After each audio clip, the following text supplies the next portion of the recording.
ធ្លាប់តែឃើញសត្វមួយនេះហើយវាជាប់ផ្ទះអត់ដែលដឹងសោះថាសត្វមួយនេះវានៅរន់ដូចតែសត្វផ្សេងដែរបងប្អូននិយាយពីថាល្អមែនទែន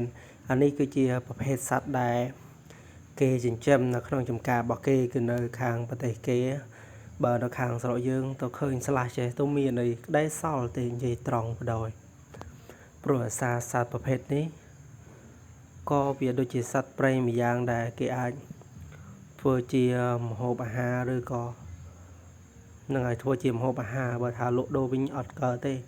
ព្រោះជាសត្វព្រៃលក់ដូរអត់កើតទេបងប្អូនតែនារីម្នាក់នេះគាត់ចិញ្ចឹមគឺចិញ្ចឹមយូរហើយប៉ុន្តែសត្វនេះវានៅតែខ្លាចដដែលព្រោះដោយសារវាអត់សូវស៊ាំជាមួយមនុស្សប្រមាណនោះទេណាមួយវានៅតំបន់ដីវាលនេះស្រាប់ហើយវាមិនបាននៅតំបន់ដែលគេចិញ្ចឹមក្នុងទ្រុងទៅវាអាចស្គាល់មនុស្សណាគឺអត់ដែលឃើញមនុស្សហើយយូរឃើញម្ដងទៅបីម្ចាស់វាឲ្យចំណីរងថ្ងៃយ៉ាងណាក៏ដោយក៏នៅតែ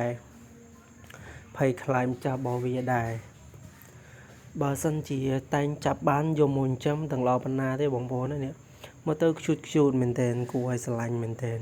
វាស្តៀងជាមួយបើខាងខ្ញុំស្តៀងដូចស្តៀងជាមួយសត្វខ្លោកបងប្អូនប៉ុន្តែសត្វខ្លោកវារូបរាងខុសពីនេះបន្តិច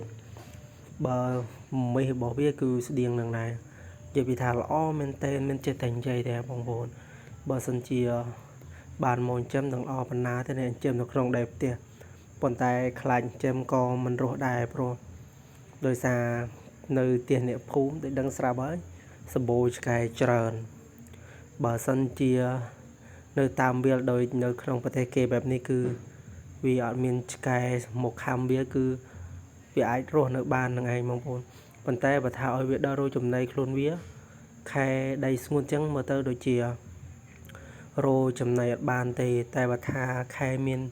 ខែភ្លៀងអានោះអាចព្រោះអីខែភ្លៀងគឺសម្បូរចំណីតែបើថាខែប្រាំងគឺអត់មានភ្លៀងចឹងពិបាកបន្តិចឲ្យចំណីគឺពិបាករោមែនទែនមិនថាសត្វណាទេពេលដូចជាសត្វកំភួនឬក៏សត្វអីនោះទេពេលដែលវានៅតំបន់ដែលដាច់ស្រយាលអត់សូវមាននេះអត់សូវមានភ្លៀងគឺអត់មានដូចថាអត់សាច់រូបរាងវាគឺស្គមវាមានខ្លួនថិតផៅកន្ធុកអីគឺអត់មាននោះទេតែមិនដឹងថានារីម្នាក់នេះក៏ចិញ្ចឹមប្រមាណក្បាលទេវាចេញម្ដងមួយបែបនេះគឺអត់ដឹងថាប្រមាណទេតាមប៉ាន់ស្មាននោះបើមិន3ក្បាលក៏4 5ក្បាលដែរនេះបើសិនបងប្អូនបានឃើញអីសត្វប្រភេទនេះអីកុំស្លាប់វាអីបងប្អូនអើយព្រោះខ្ញុំដើរឃើញជាប់ផ្ទះគឺច្រើនមែនទែនដោះលែងខ្លះពេលខ្លះក៏យកដោយសារតែវាងាប់បើថារស់គឺមិនដែរយកទេតែទម្រាំតែចាប់វាបានដោះលែងគឺត្រូវប្រើរយៈពេលយូរដោយសារវាខំឈឺណាបងប្អូនហើយដោយតែឆ្កែចិនហើយណាមួយខ្លាចពេលវាខំទៅវាក៏ទឹកតំណោះព្រោះសារសត្វនេះវាស៊ីតែសាច់ឆៅចឹងគឺទឹកតំណោះខ្លាំងមែនទេបងប្អូនតែសំខាន់ចាប់អារម្មណ៍ត្រង់វាថាថយយ៉ាងម៉េចក៏ចូលរុនវាត្រូវដែរនេះហើយរុនរបស់វាមិនដឹងតែនៅប្រហែលឆ្នាំហើយទេនេះ